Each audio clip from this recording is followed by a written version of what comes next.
다음 선의취득 보겠습니다. 민법 제249조는 평온 공연하게 동산을 양수한 자가 선의이며 과실 없이 그 동산을 점유한 경우에는 양도인이 정당한 소유자가 아닌 때에도 즉시 그 부동산의 소유권을 취득한다 라고 규정하고 있는데, 부동산 등기에는 공신력을 인정하지 않지만 동산의 점유에는 공신력을 인정하여 동산의 점유자가 무권리자인 경우에도 상대방이 그가 권리자인 줄 알고 양수한 때에는 그 동산의 소유권을 취득하는데 이를 선의취득이라고 하게 됩니다. 이러한 선의취득이 인정되는 것은 동산에 한하는데, 동산이라도 법률에 의해 점유가 아닌 등기나 등록으로서 공시되는 것에는 선의취득이 인정되지 않는다는 것이 판례의 입장이 되겠고, 임목을 목적으로 하는 저당권의 효력은 임목을 벌채한 경우에 그 토지로부터 분리된 수목에 대하여도 미치지만 그 분리된 수목은 선의취득의 대상이 되며,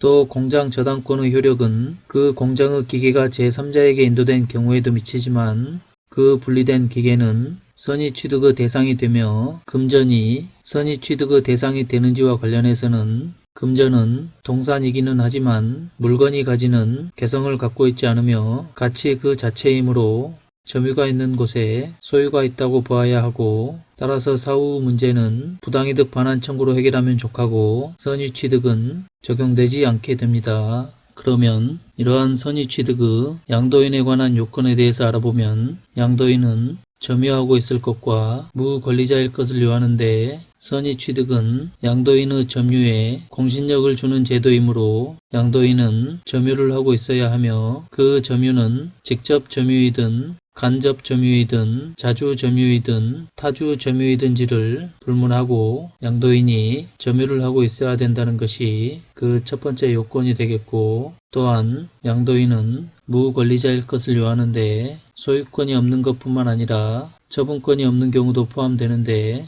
예컨대 가압류된 동산을 소유자가 타인에게 매도한 경우 선의취득이 적용된다는 것이 판례의 입장이 되겠고, 양수인에 관한 요건을 보게 되면 첫 번째로 동산을 양수할 것과 두 번째로 점유를 할 것을 그 요건으로 하는데, 양수란 법률행위에 의한 소유권 이전을 말하며 선의취득은 거래 안전을 보호하기 위한 제도이므로 거래 행위에 의한 것을 요건으로 하는데, 매매, 증여, 질권 설정, 대물 변제, 경매 등이 이에 해당하며 유상, 무상을 묻지 않으나 그 거래 행위는 소유권 이전을 목적으로 하는 것이므로 물품 보관소에서 자신의 물건인 것으로 오인하고 타인의 물건을 반환받는 경우는 이러한 양수에 해당하지 않게 되며, 양수에 해당하지 않는 것, 예컨대 상속이나 회사의 합병과 같은 포괄승계나 타인의 살림을 자신의 것으로 오신하여 벌채하거나 타인의 유실물을 자신의 것으로 오신하여 습득하는 경우처럼 사실행위에는 선의취득이 적용되지 않게 되는 것입니다. 이와 관련된 판례의 입장을 살펴보면, 양도인이 무권리자라는 점을 제외하고는 거래 행위는 유효하게 성립한 것이어야 한다는 것인데, 거래 행위가 제한 능력, 대리권의 결여, 의사의 흠결, 그 밖의 무효나 취소의 원인이 있어 실효된 때에는 선의취득은 성립하지 않게 되는 것입니다. 그리고 선의취득에 있어 양수인이 점유를 취득하는 방법에는 현실의 인도, 간이 인도, 목적물 반환 청구권의 양도가 인정되나 점유 개정에 의한 인도는 이러한 점유에 포함되지 않는다는 것이 우리 판례의 입장이 되겠고, 양수인의 위 점유는 선의 무과실이어야 하는데, 선의는 양수인이 목적물을 취득할 당시에 양도인이 무권리자임을 알지 못한 것이고, 무과실은 그 사실을 알지 못한 데에 과실이 없는 것을 말하는데,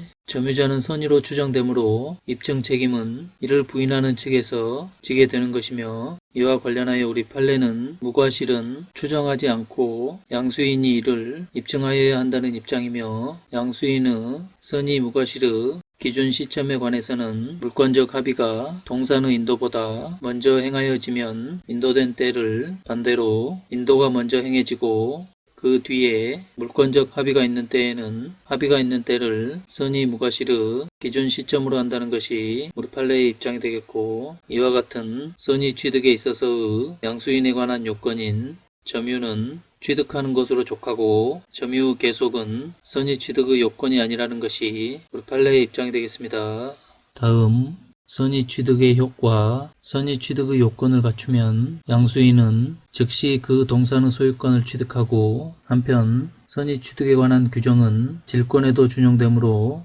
선의 취득에 의해 취득할 수 있는 동산의 물권으로는 소유권과 질권 두 가지라고 할 수가 있겠고, 선의 취득에 의한 소유권과 질권의 취득은 양도인이 무권리자임에도 불구하고 법률의 규정에 의해 인정되는 것이므로 원시 취득으로 보는 것이 통설이 되겠고, 따라서 종전 소유자의 권리에 존재하였던 제한은 원칙적으로 소멸한다고 할 수가 있겠습니다. 관련 판례에 채무자 이외의 자의 소유에 속하는 동산을 경매한 경우 이때 경락인은 소유권을 선의 취득하게 되고, 다만 소유권을 상실하게 되는 그 동산의 소유자는 배당받은 채권자에 대하여 부당이득으로서 배당받은 금원의 반환을 청구할 수 있다는 것이 판례의 입장인데요. 판결 요지 보겠습니다. 채무자 이외의 자의 소유에 속하는 동산을 경매한 경우에도 경매 절차에서 그 동산을 경락받아 경락대금을 납부하고 이를 인도받은 경락인은 특별한 사정이 없는 한 소유권을 선의 취득한다고 할 것이지만 그 동산의 매득금은 채무자의 것이 아니어서 채권자가 이를 배당받았다 하더라도 채권은 소멸하지 않고 계속 존속한다고 할 것이므로